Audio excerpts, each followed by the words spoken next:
the Abbey was a place with a lot of religious treasures and things were kept. But the Germans started using it as a place to fire down at our boys down on the beaches. Name it now. I had it just a minute ago. What was the Monte Cassino. No, that's what we bombed. The beachhead, Anzio. Yeah. On the Anzio beachhead, and so they had to try to take them out. I thought that we had done so, but years later I was watching a show on the History Channel, and they said that it stunned a few of them, but they after it was all over, there was still a bunch of Germans in there and still able to do some shooting. So I don't know. I really don't. I've heard both stories. Yeah, I've heard to. both stories. Yeah. There wasn't any observation posts there. Yeah. And Well, we just powdered that. Yeah, it map. powdered it. Just powdered it. One thing about the B-26, and anybody that was involved with it knows that, the reason we were given some of the assignments was because they knew that we could hit the target, okay? It was a pinpoint bomber.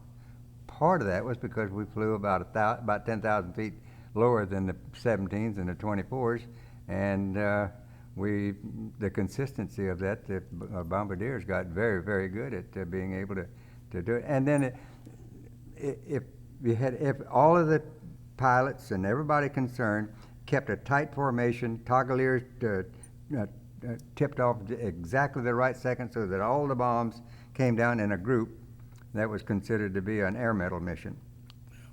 Generally those were within a 1,000 foot circle. And anyway, I wound up, I think, with air medal in 9 oak leaf clusters, which meant that I was lucky enough to be flying on that many missions. Well, but it's not that I did that much I've again. got an air medal and 8. Yeah. Uh, And we'd go fly, take off from Dijon and go up to Orly field in Paris, just outside of Paris, and it was a short field. If you remember, we half the time you had to do a side slip to get in. We'd go in there and get loaded up on gas, oil, and ammunition, and then we would fly that out near the front. And I don't really, I don't have that kind of memory now to remember exactly where it was, but it was a big push. It was going on. We'd unload the gas, oil, and ammo.